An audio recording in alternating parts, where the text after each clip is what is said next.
All right, I think we're going to get started. So again, thanks everyone for joining Ask the Howlers, our cybersecurity expert roundtable. This week is focusing on the topics of SLED and tech. And we actually have gotten some great feedback from our previous roundtables and webinars on overall, enterprise resiliency, how we're securing remote workforce. And so we're going to be launching into a more regular but shortened format. And these sessions are going to be recorded for you. So we will email a copy of both the recording as well as the links to the articles that we're going to be talking about today. So pretty much like show notes. Just to give you guys some background around the Howlers. The Howlers are a group here at Carbon Black within the VMware family. And we're made up of a diverse group of individuals. So we span from engineering to sales engineering to training, threat research. And the idea is that we all typically cover specific areas that we focus on, organizations within financial, healthcare, hospitality, aerospace, you name it, FedGov.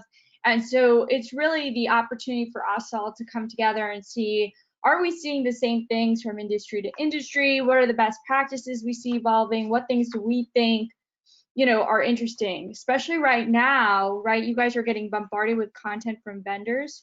How do we stick out, right? How do we make you choose to come listen to us?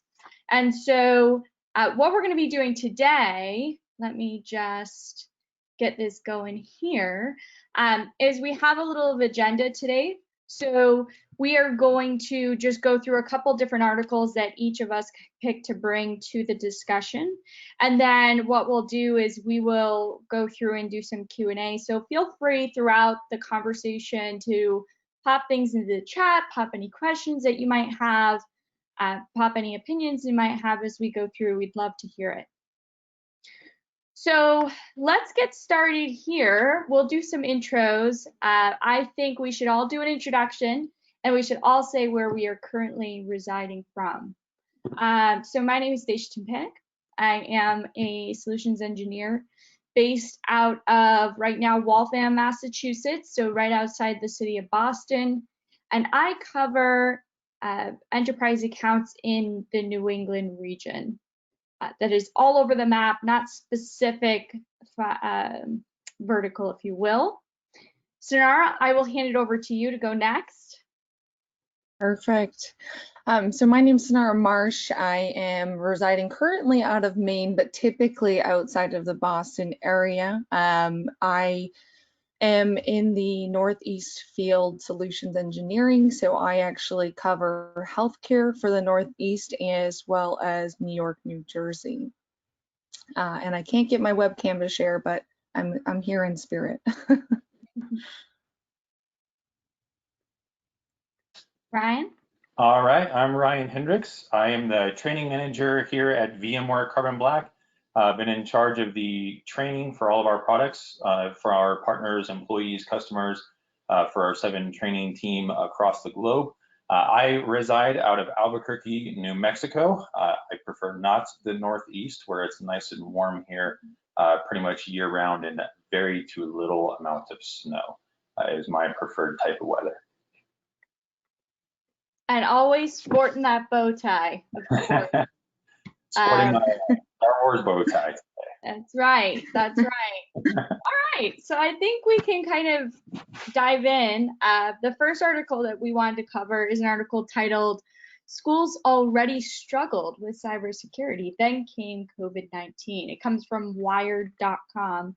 So Sanara, I'll kick it off to you. Why you actually brought this article to the table? Yeah, so it was funny, we were having discussions around what different articles we should bring based on the different topics. And I think that there's a lot that we can choose from now just based on the landscape that we're having to deal with currently. And I think this one was particularly interesting to me because we know, historically speaking, education is one of those verticals in general that has struggled to get adequate funding in terms of cybersecurity. So it's typically an area, I would say, of weakness where people will point out vulnerabilities or risks, but the level of expertise needed or even funding needed in order to protect against those vulnerabilities aren't necessarily there.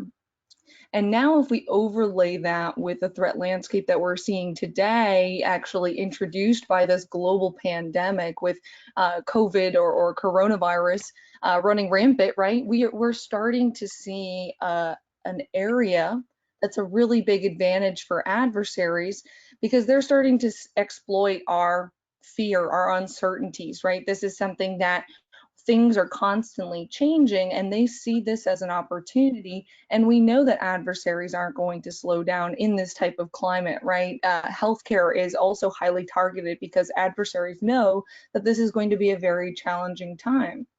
And so when it comes to SLED or education in general, this is very interesting because they had to actually go in and shift on a dime where historically they know that they were underfunded, and now they're supporting, just like many other organizations, a very large, essentially remote workforce, right? So they're having to shift and say, okay, the overall goal for us is to be able to ensure that everyone is working and learning remotely, get them access to what they need to access, whatever it is, just deal with it. But then what this article actually goes in and exposes is that there's a lot of security risks that are really heightened by this transition. So this particular article goes through and actually points out that they were able to access student information like social security numbers. But then what they also saw in the transition to just saying, hey, get it working, get them access to things, they actually saw that on this platforms like a SharePoint platform, accidentally, students and employees had access to all of the same information. So same permissions, read access on these different file systems, and it contained student usernames, passwords, logon account information. And so it's just interesting that this area where we know that they've historically been struggling, they're now having to support a remote workforce. And they're being impacted just like any other organization. We actually saw down in Arizona, people had to our school districts had to cancel class because of a ransomware attack that brought down some of their day-to-day operations. So it's interesting just to see how the landscape is shifting and how it's really impacting something that's very critical, I would assume, for many of us in terms of education and making sure people can get access to the necessary information. Yeah, one of the things I thought was interesting about the article was that it's not like the IT admins at the school district brought this up. It was a 17-year-old high schooler that brought this to the school district's the board meeting, and I just thought, wow, that's pretty wild, right?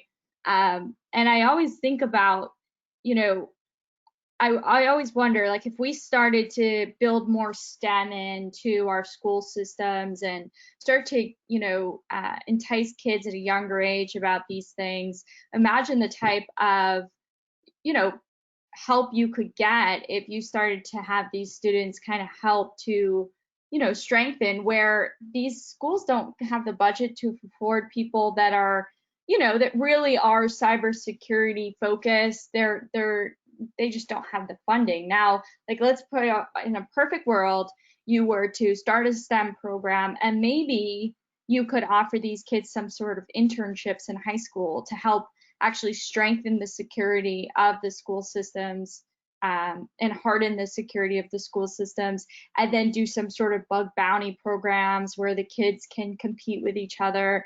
I imagine that would be something that would be really cool to see run throughout a school system.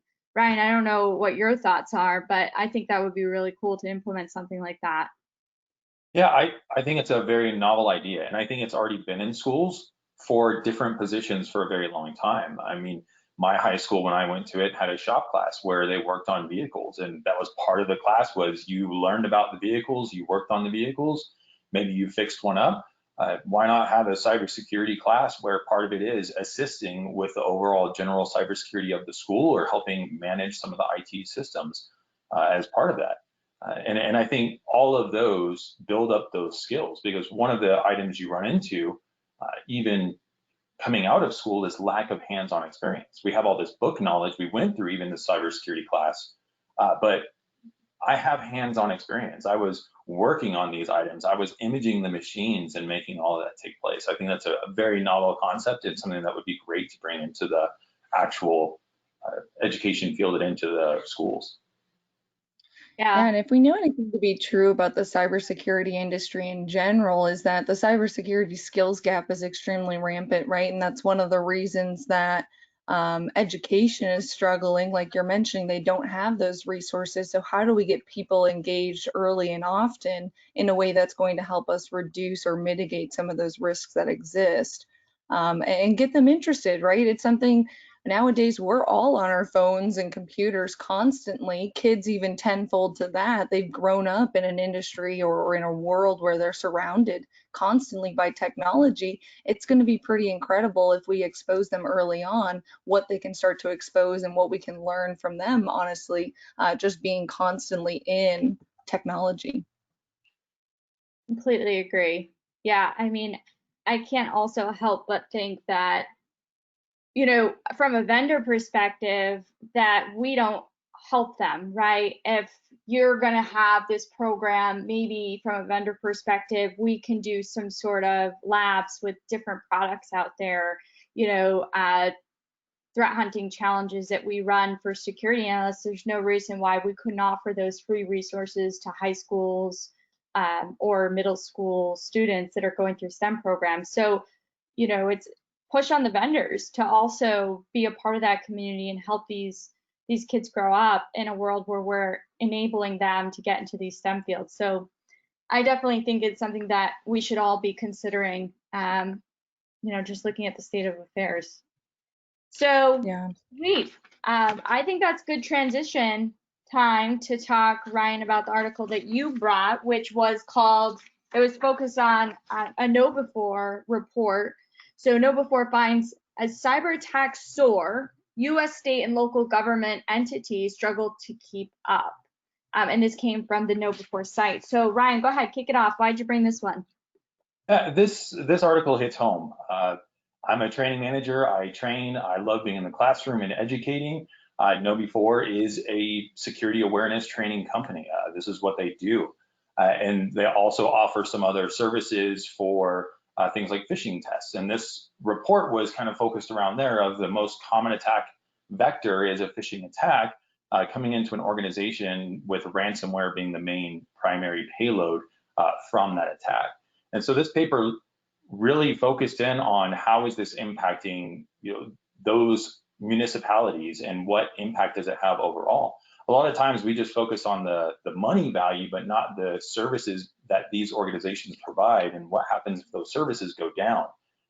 And it really takes that and brings it home, because we as citizens of a community take part of these municipalities and these services that are provided. And it really just changes the focus to that. It looked at the financial cost, the impact on the services, the frequency and type of the attack, and then the financial challenges facing state and local governments.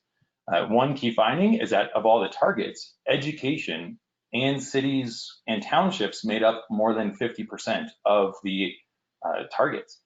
Education was at 25%. It's home with what we just talked about with this full remote workforce and remote education. It's becoming a bigger target as things disperse. And in the cities and townships, we're at 28.2%.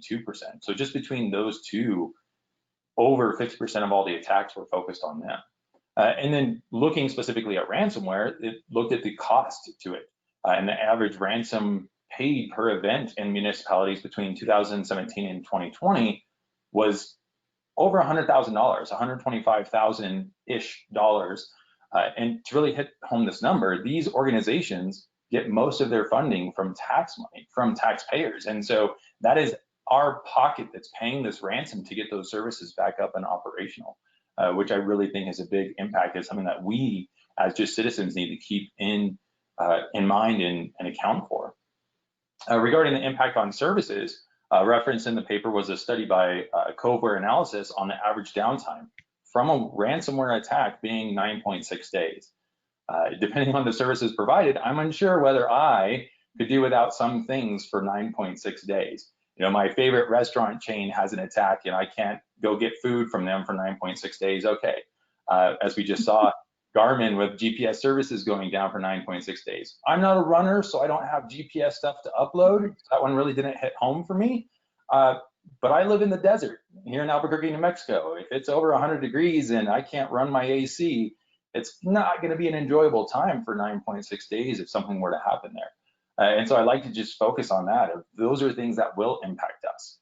Too often, I think we'd look at these companies that get hit, have an incident, and we're like, oh, well, I didn't support them. They're not a business I did, business with, so it doesn't impact me. But these, municipalities, these things for our local, state government, education, these impact us. They impact our kids, and really hit home. So I just think we've got to all evaluate and understand a business failing due to a security incident. This isn't something that we should be okay with when it comes to those type of organizations. We should do whatever we can to help support them or help kind of educate or even whatever we need to do as far as, those organizations.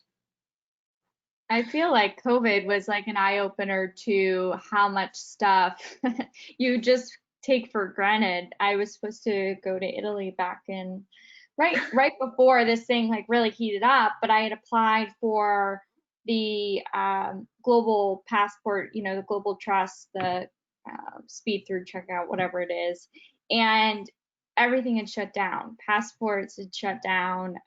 All of those services had shut down, and you don't even think like that's kind of had it not canceled, we probably would have even never gotten, a renewed passport. It's like things you take for granted during COVID. Well, the same thing I think would apply if you get hit by a ransomware attack and you're a small town. It's not going to be a passport, but it's going to be other things that you're impacted by that you just take for granted, quite frankly, until you get hit by it.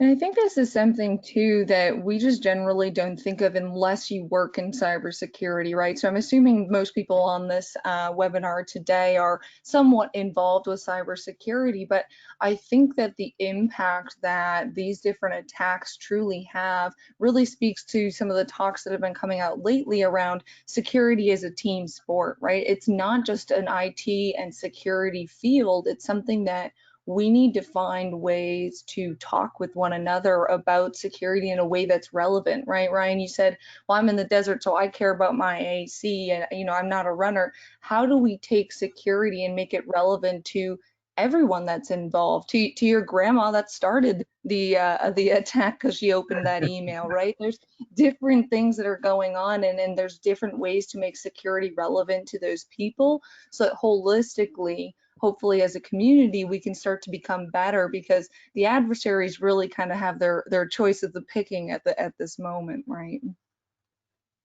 Yeah, it's pretty wild. I mean, one of the stats I saw was it states that 48% of elected officials are either slightly aware or do not know the extent of the need for cybersecurity measures.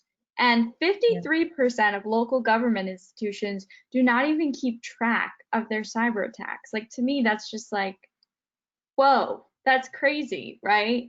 And, Sanara, I don't know if you can talk to this too, but when we used to talk to kind of small towns and municipalities, a lot of the question was, listen, I don't get a lot of funding for this, so how cheap can you get it for me? And I need free licensing. I can't tell you how many times it was like, do you guys include licensing for family, friends that we can give out because our existing vendor does? And when I look at that, that's kind of changed, right? Because now, as from a vendor perspective, we're a cloud solution. We're honing in on the cogs. We have to own those. I wonder, can vendors afford literally to offer those things to local state governments? And do the SLED just end up sticking with the dinosaurs of traditional AV because you know what, it's not, we just don't have the funding, we just don't have enough to move to something that's a little bit more effective. Just kind of interesting. And at what point does it become, a public problem, right? How many different ransomware attacks do we have to have where we ultimately say, hey, it's the duty of the cybersecurity industry to be able to provide governments these services that they just right now can't afford, right? Is there ever going to be that line where we say, hey, enough is enough, with the different elections and all of this, when are we going to step in and say, we need to do something just for us to function continually as a society? And I mean, it's going to be even heightened. Google and Facebook and other organizations are now noting, hey, we're going to work from home indefinitely. It's up to you. So we're just getting more and more distributed. And then government in particular, where do we step in and where do we help out? Absolutely. Absolutely. All right. Well, I'm going to leave us off with the last article, which I picked, which is a little bit dry, but it's kind of that little ray of hope maybe, which is will CISA be the savior of state and local cybersecurity? It comes from govtech.com. And one of the few things I think that both sides of the aisle can agree on is this point that we're making, right? Is that cybersecurity needs to be something that we start investing with and start helping our state and local governments get a handle of. And so they have made some recent moves to expand on the Cybersecurity and Infrastructure Agency just to help with state and local efforts around cybersecurity. So some things that they're specifically doing, the Senate passed a defense authorization bill, and that included an amendment that gives new powers, including a cyber coordinator that's given to each state government to assist with security and defense matters. They'll act as like a risk advisor who can provide training and guidance to IT state officials, so we can start getting that number, down as far as people that have no idea what's going on from, why cybersecurity matters.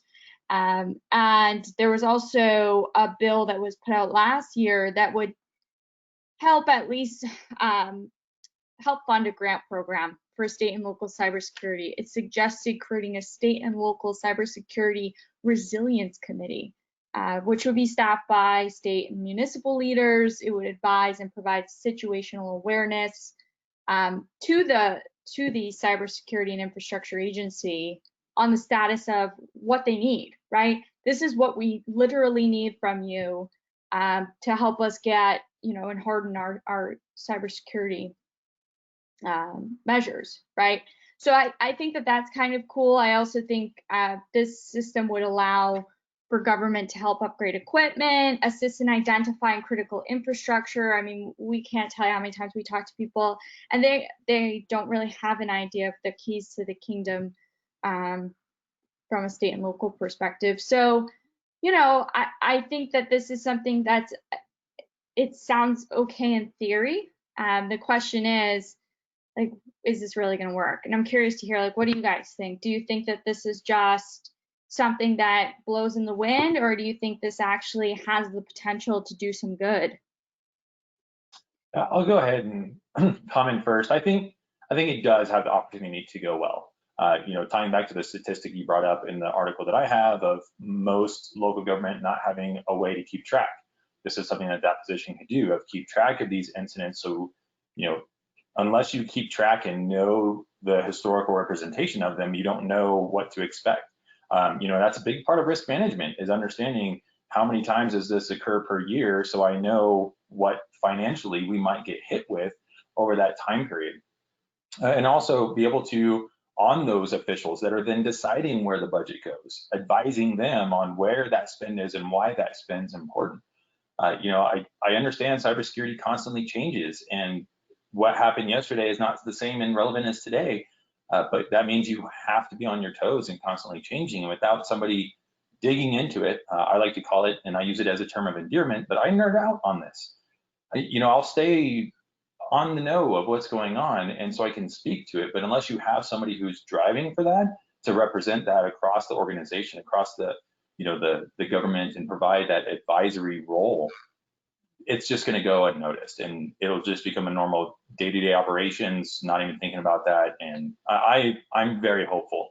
Funny enough, it was another article that I had looked at bringing in here, but obviously glad that you did because it was some good stuff.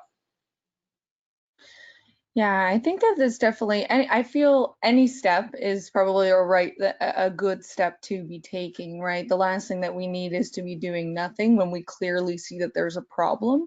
So I think there's many different ways to solve a problem, and the fact that it's going to be advisatory, I think is very interesting, because maybe this ties back to the skills gap where people may not know where to start with certain things. So if this is something that can give them a starting point and say, hey, here are the things that you do need, like you mentioned, that's good, because a lot of organizations don't know where to start. I wonder with this though, is it something that will actually enforce action, right? We see a lot of times people will pull back, penetration tests, and they'll get an assessment of their environment, and then they kind of go, well, now what, right?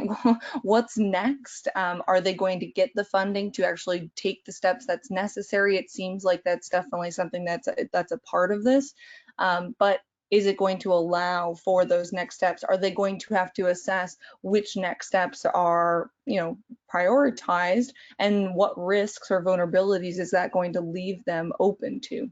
So it's going to be interesting. Yeah, it sure is. I hope for the best, and I'm excited to see if things can turn around for sure. At least get it going in the right direction. So we'll see.